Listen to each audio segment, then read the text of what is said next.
Assalamualaikum warahmatullahi wabarakatuh. Perkenalkan, saya Rizka Dwi Handayani, NPM A1G019062. Saya berasal dari semester 3A, Pendidikan Guru Sekolah Dasar, Universitas Bengkulu. Di sini saya akan menyelesaikan tugas mata kuliah Konsep Dasar Antropologi, Sosiologi, dan Sejarah dengan dosen pengampu Bapak Panut Setiono MPD. Nah, pada video kali ini saya akan membahas tentang kebudayaan yang ada di Provinsi Bengkulu. Provinsi Bengkulu merupakan salah satu provinsi yang terletak di bagian barat daya Pulau Sumatera yang mempunyai berbagai macam kebudayaan bentuk tarian, baik tarian adat yang berkaitan dengan kepercayaan lama sebagai penolak balak dan pemujaan, sendera tari, maupun tarian-tarian kreasi sebagai tarian hiburan.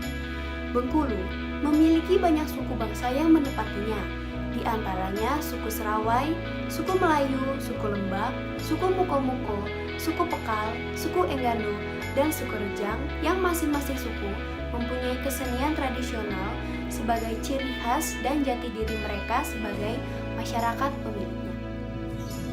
Suku Rejang merupakan salah satu suku tertua di Pulau Sumatera yang menduduki sebagian besar wilayah di Provinsi Bengkulu. Suku Rejang ini terdiri dari 4 mergo atau dikenal dengan sebutan Rejang 4 Petulai, yang berarti Rejang 4 Petulai, yaitu Mergo Bermani atau Bermano, Mergo Bejinggo, Mergo Sepanjang Jiwo, dan Mergo Bimbo yang tersebar di Kabupaten Kepahyang, Kabupaten Bengkulu Utara, Kabupaten Bengkulu Tengah, dan Kabupaten Lebong, dan sebagian besar wilayah Kabupaten Rejang Lebong.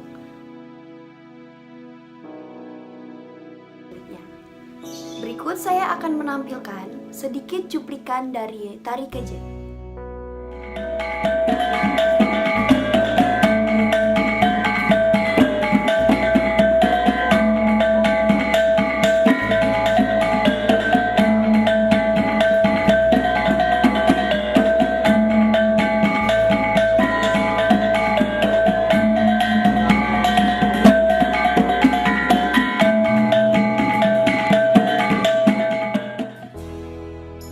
Ketika kita merujuk pada Wikipedia, sejarah lahirnya tarian tradisional Bengkulu ini bermula di tahun 1468, dimulai dari laporan seorang pedagang Pase yang bernama Hasanuddin Al-Pase yang berniaga ke Bengkulu. Ada juga keterangan lain dari Fathahillah Al-Pase yang berkunjung ke Tanah Rejang di tahun 1532.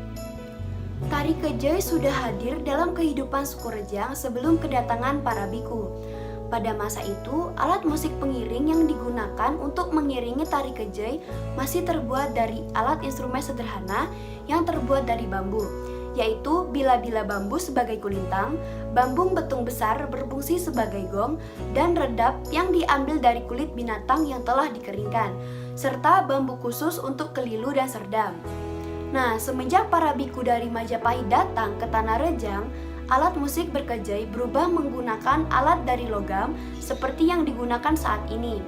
Konon, pertama kali digunakan pada abad ke-13 pada saat perayaan pernikahan Putri Senggang dan Biku Bermano. Tari Kejai ditarikan oleh anak sangai atau yang disebut muda-mudi masyarakat Rejang. Tari Kejai merupakan tarian berpasangan yang sakral dan diyakini mengandung nilai mistik. Sejalan dengan definisi kata kejai yang berarti perayaan besar, maka tarian ini hanya ditarikan pada saat tertentu saja. Dahulu, tari ini dipertunjukkan ketika acara pernikahan masyarakat suku Rejang atau bimbang gendang, dan pada saat menyambut tamu agung. Tarian ini dimainkan oleh sekelompok orang yang berbentuk lingkaran dengan berhadap-hadapan, searah menyerupai jarum jam. Tujuan utama diadakannya Tari Kejai adalah sebagai ajang atau tempat pertemanan bujang gadis dalam bergaul. Jika dilaksanakan saat resepsi pernikahan, maka calon pengantin mempelai juga ikut menari sebagai tanda perpisahan kedua mempelai kepada teman-teman sejawatnya, agar suatu hari nanti teman-temannya bisa meneruskan kehidupan seperti kedua mempelai tersebut. Terdapat tempat khusus untuk pertunjukan tari ini, yaitu Balai Kejai yang berarti Balai Kejai, dan kehadiran pane yaitu sejumlah sesaji yang harus dipenuhi sebagai syarat pengikatnya. Busana yang dikenakan dalam penyajian tari ini yaitu pakaian adat masyarakat suku Rejang dengan riasan cantik sebagai pemanisnya. Musik yang mengiringi tari Kejai pun cenderung sederhana yang berasal dari alat musik khas suku Rejang yang pasti mempunyai makna tersendiri bagi masyarakat suku Rejang sebagai pemiliknya. Tari Kejai sebagai tarian sakral memiliki syarat-syarat tertentu dalam pelaksanaannya. Di antaranya adalah para penari harus masih suci dan dalam keadaan suci. Jumlah pasangan penari haruslah ganjil, sebab terdapat keyakinan bahwa yang akan menjadi penggenap di dalam tarian ini adalah para dewa-dewi. Apabila ingin melaksanakan tari Kejai, butuh biaya yang tidak sedikit, sebab banyak persyaratan dalam tarian Kejai yang harus dipenuhi, mulai dari pemotongan hewan berkaki 4, acara dilaksanakan minimal 3 hari 3 malam, sehingga membutuhkan biaya konsumsi yang lebih banyak atau lebih besar.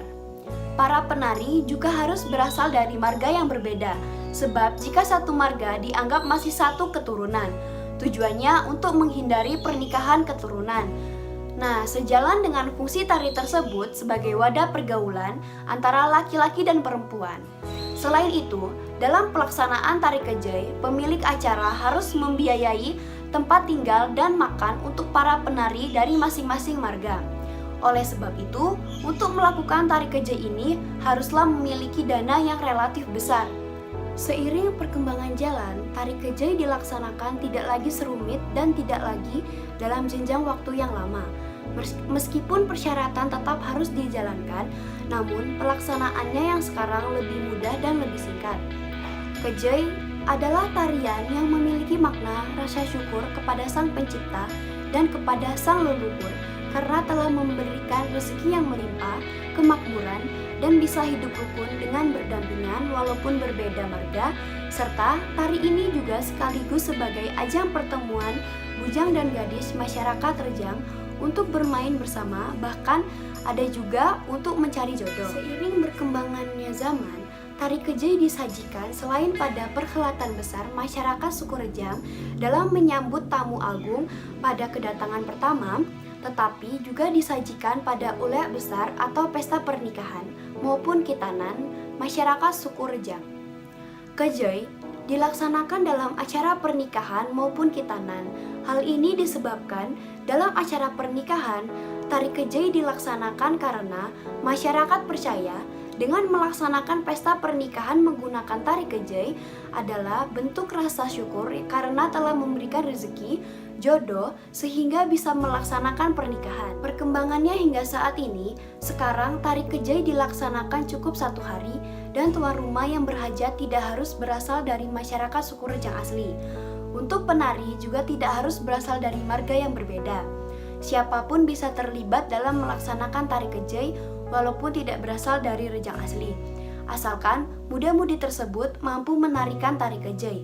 Penari juga tidak harus berpuasa sebelum melaksanakan tari Kejai. Namun saat ini tetap masih berkembang mengenai mitosnya bahwa tarian yang dilakukan oleh muda-mudi ini dikhususkan untuk penari perempuan yang masih perawan dan laki-laki harus masih perjaka. Baiklah, itu saja video tentang kebudayaan yang ada di Provinsi Bengkulu, yaitu tari Kejai yang berasal dari suku Rejang. Semoga bermanfaat bagi kita semua. Sekian, terima kasih. Wassalamualaikum warahmatullahi wabarakatuh.